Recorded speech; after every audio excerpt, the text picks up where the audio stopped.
Turkish President Mustafa Kemal Ataturk, 1923 to 1938. Part 1. Kemal Ataturk, reformer who was the founder and first president 1923 to 1938 of the Republic of Turkey. Mustafa Kemal Ataturk, also known as Mustafa Kemal Pasha until 1921, and Gazi Mustafa Kemal from 1921 until the surname law of 1934. 1881 to 10 November 1938, was a Turkish field marshal, revolutionary statesman, author, and the founding father of the Republic of Turkey, serving as its first president from 1923 until his death in 1938. He undertook sweeping progressive reforms, which modernized Turkey into a secular, industrializing nation. Ideologically a secularist and nationalist, his policies and socio-political theories became known as Kemalism, Ataturkism. Ataturk came to prominence for his role in securing the Ottoman Turkish victory at the Battle of Gallipoli 1915 during World War I. During this time, the Ottoman Empire perpetrated genocides against its Greek, Armenian and Assyrian subjects. While never involved, Ataturk's role in their aftermath was the subject of discussion. Following the defeat of the Ottoman Empire after World War I, he led the Turkish national movement, which resisted mainland Turkey's partition among the victorious Allied powers. Establishing a provisional government in the present-day Turkish capital Ankara, known in English at the time as Angora, he defeated the forces sent by the Allies, thus emerging victorious from what was later referred to as the Turkish War of Independence. He subsequently proceeded to abolish the Sultanate in 1922 and proclaimed the foundation of the Turkish Republic in its place the following year. As the president of the newly formed Turkish Republic, Ataturk initiated a rigorous program of political, economic, and cultural reforms with the ultimate aim of building a republican and secular nation-state. He made primary education free and compulsory, opening thousands of new schools all over the country. He also introduced the Latin-based Turkish alphabet, replacing the old Ottoman Turkish alphabet. Turkish women received equal civil and political rights during Ataturk's presidency. In particular, women were given voting rights in local elections by Act No. 1580 on the 3rd of April 1930 and a few years later, in 1934, full universal suffrage. His government carried out a policy of Turkification, trying to create a homogeneous, unified and above all secular nation under the Turkish banner. Under Ataturk, the minorities in Turkey were ordered to speak Turkish in public, but were allowed to maintain their own languages in private and within their own communities. Non-Turkish toponyms were replaced and non-Turkish families were ordered to adopt a Turkish surname. The Turkish parliament granted him the surname Ataturk in 1934, which means Father of the Turks, in recognition of the role he played in building the modern Turkish Republic. He died on the 10th of November 1938 at Dolmabahce Palace in Istanbul, at the age of 57. He was succeeded as president by his longtime Prime Minister İsmet İnönü, and was honored with a state funeral. In 1981, the centennial of Ataturk's birth, his memory was honored by the United Nations and UNESCO, which declared it the Ataturk Year in the world and adopted the resolution on the Ataturk Centennial, describing him as the leader of the first struggle given against colonialism and imperialism and a remarkable promoter of the sense of understanding between peoples and durable peace between the nations of the world, and that he worked all his life for the development of harmony and cooperation between peoples without distinction.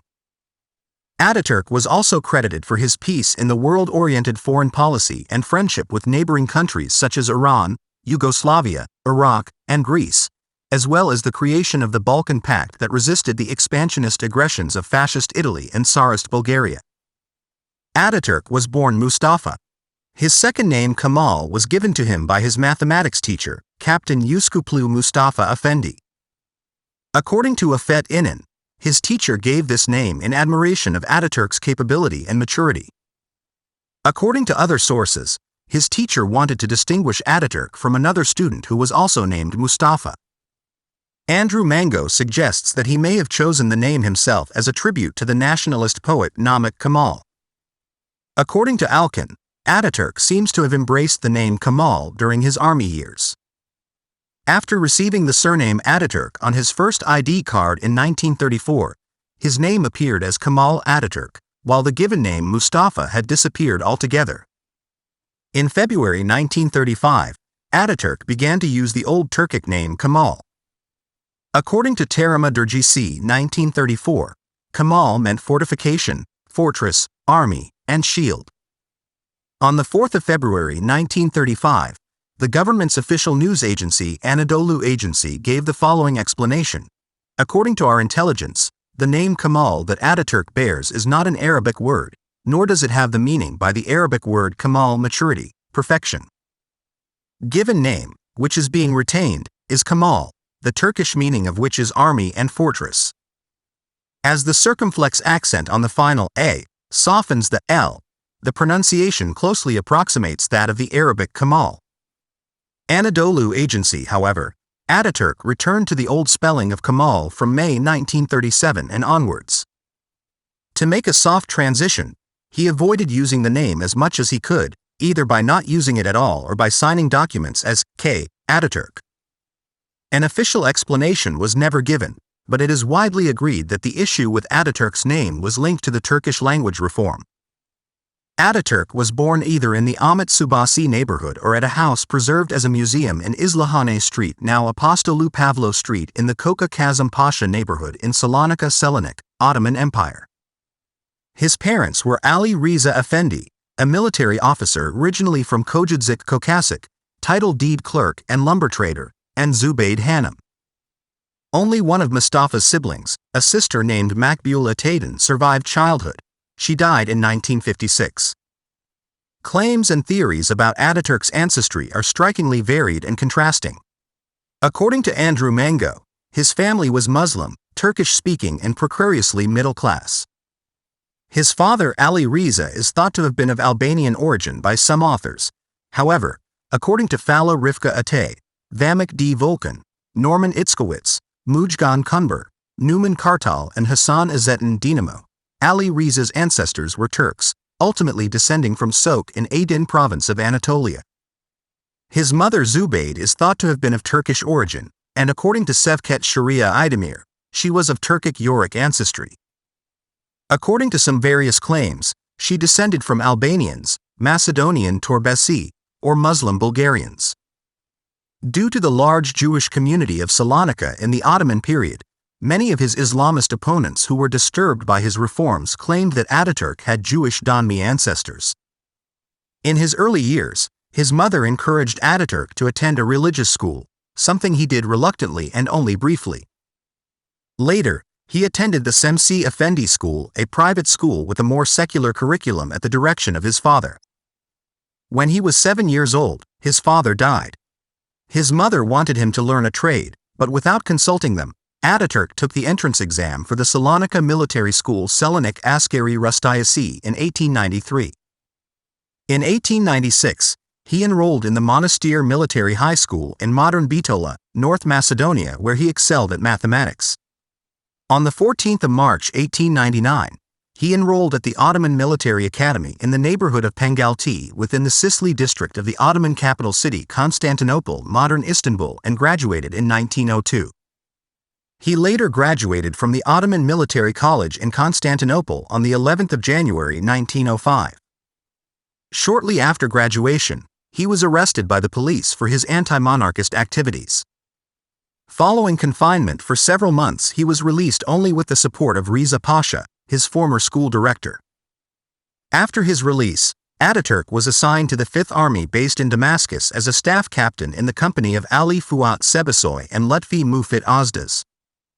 He joined a small secret revolutionary society of reformist officers led by a merchant Mustafa Elvan Kantakin called Vatan ve Hurriyet, Motherland and Liberty. On the 20th of June 1907, he was promoted to the rank of senior captain Kolagasi, and on the 13th of October 1907, was assigned to the headquarters of the 3rd Army in Manastir. He joined the Committee of Union and Progress, with membership number 322, although in later years he became known for his opposition to, and frequent criticism of, the policies pursued by the KUP leadership. On the 22nd of June 1908, he was appointed the inspector of the Ottoman railways in eastern Rumelia, Dogu Rumeli Bolgizi Demiryolari Mufitizi.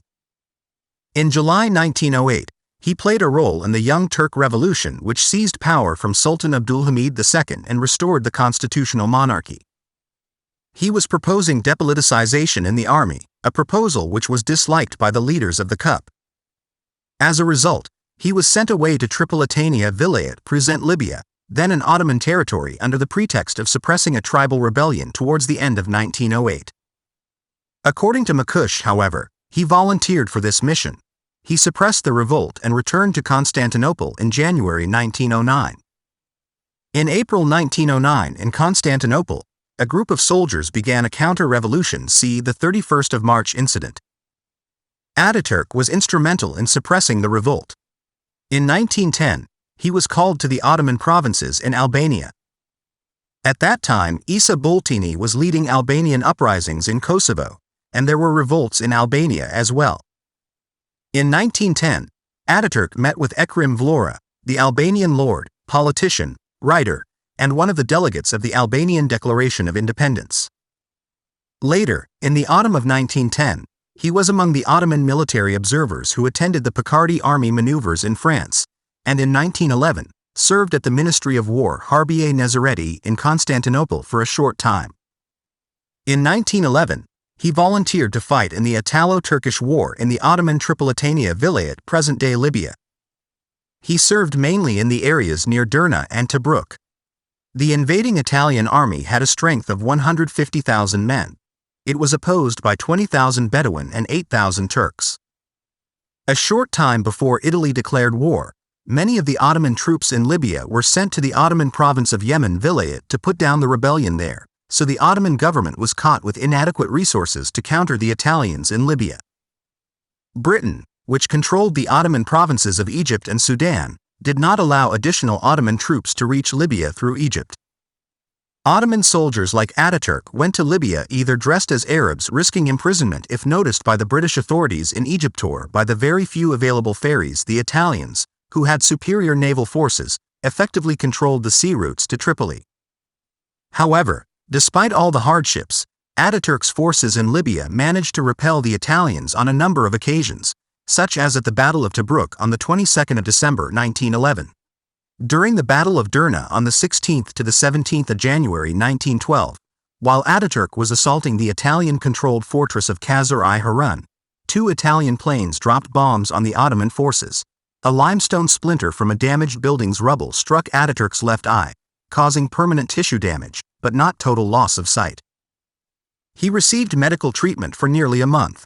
He attempted to leave the Red Crescent's health facilities after only 2 weeks, but when his eye situation worsened, he had to return and resume treatment. On the 6th of March 1912, Ataturk became the commander of the Ottoman forces in Derna. He managed to defend and retain the city and its surrounding region until the end of the Italo-Turkish War on the 18th of October 1912. Ataturk, Enver Bey, Fethi Bey, and the other Ottoman military commanders in Libya had to return to Ottoman Europe following the outbreak of the Balkan Wars on the 8th of October 1912. Having lost the war, the Ottoman government had to surrender Tripolitania, Fezzan, and Cyrenaica, 3 provinces forming present-day Libya, to the Kingdom of Italy in the Treaty of Lausanne 1912, signed 10 days later, on the 18th of October 1912. Since 1923, historians have preferred to name this treaty as the Treaty of Auchi, after the Château d'Auchy in Lausanne where it was signed, to distinguish it from the later Treaty of Lausanne 1923 signed between the Allies of World War I and the Grand National Assembly of Turkey in Ankara, at that time known as Angora. On the 1st of December 1912, Ataturk arrived at his new headquarters on the Gallipoli Peninsula and, during the First Balkan War, he took part in the amphibious landing at Bulair on the coast of Thrace under Binbasi Fethi Bey, but this offensive was repulsed during the Battle of Bulair by Georgy Todorov's 7th Ryla Infantry Division under the command of Stilian Kovachev's Bulgarian 4th Army.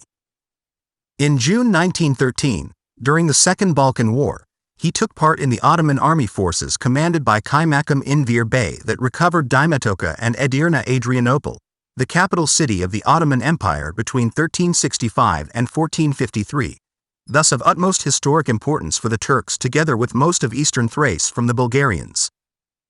In 1913, he was appointed the Ottoman military attaché to all Balkan states. His office was in Sofia, Bulgaria, and promoted to the rank of Kaymakam Lieutenant Colonel on the 1st of March 1914.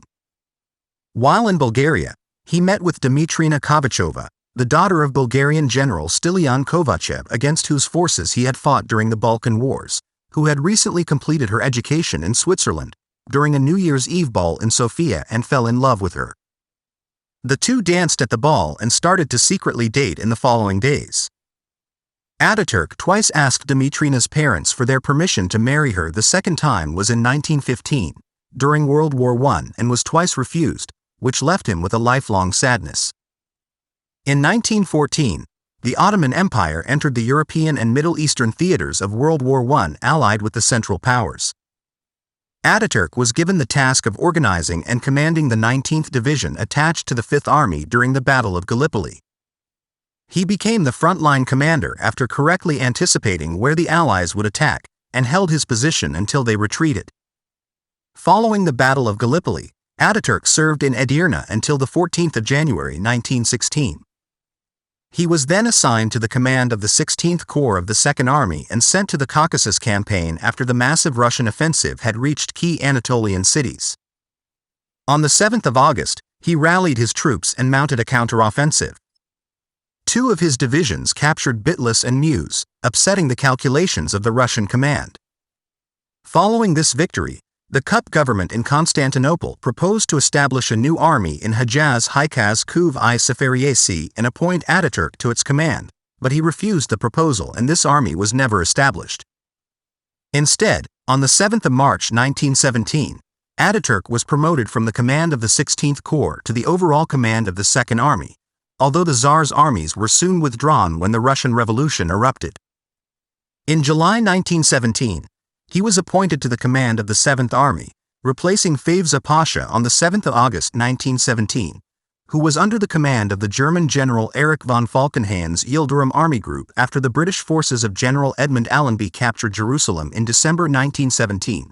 Erich von Falkenhayn was replaced by Otto Lehmann von Sanders, who became the new commander of the Yildirim Army Group in early 1918. Ataturk did not get along well with General von Falkenhayn and, together with Miralay Ismet Bey, wrote a report to Grand Vizier Talat Pasha regarding the grim situation and lack of adequate resources in the Palestinian front. I stop at this point today. Until next time, stay curious, stay informed, and keep exploring the world's incredible stories. Soon we will publish Part 2. Thank you for watching.